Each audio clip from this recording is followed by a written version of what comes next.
James was enjoying his life on the island of Sodor, but he still had a lot to learn. "You're a special mixed traffic engine," said Sir Topham Hatt. "You can pull coaches or freight cars quite easily, but you must learn by your mistakes." James knew what Sir Topham Hatt meant. He could well remember that dreadful accident on his first day. "Be careful with the coaches, James," said kind little Edward. "They don't like being bumped." Everyone came to admire James. "I'm really a splendid engine," he thought, and suddenly let off steam. Whoosh! A shower of water fell on Sir Topham's nice new top hat. Just then the conductor blew his whistle, and James thought they had better go. Go on, he puffed to Edward. Don't push, replied Edward. The coaches were grumbling too. Don't go so fast. But James didn't listen.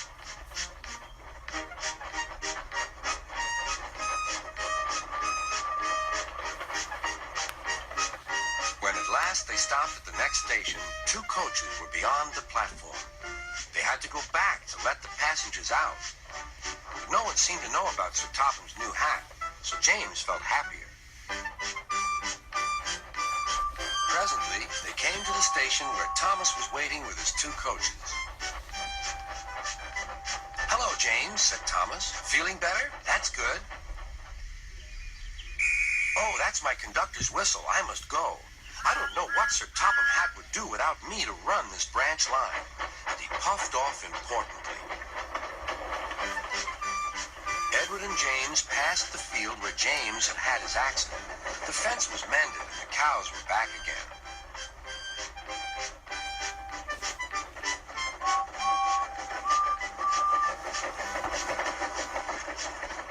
They ended their journey and rested before setting off for home. James was still wondering what Sir Topham would have to say about his new hat.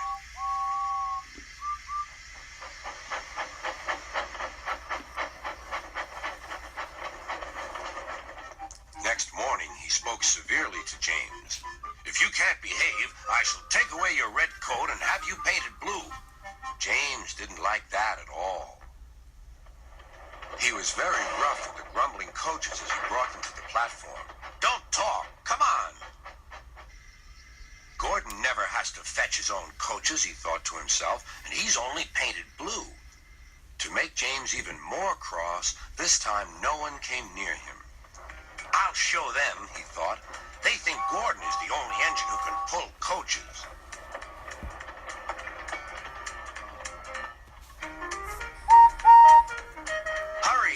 Hurry, puffed James. You're going too fast, replied the coaches. James laughed and tried to go faster, but the coaches wouldn't let him.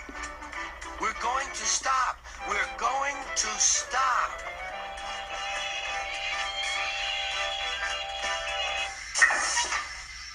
"What's the matter?" James asked his driver.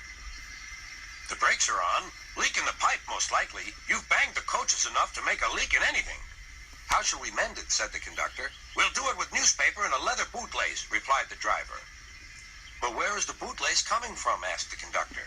"Ask the passengers," said the driver.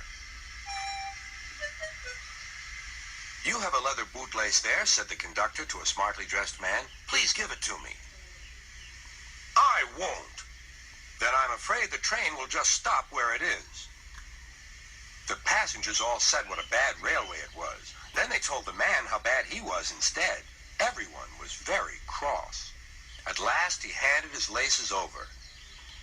The driver tied a pad of newspaper tightly round the hole in the brake pipe, and James was able to pull the train.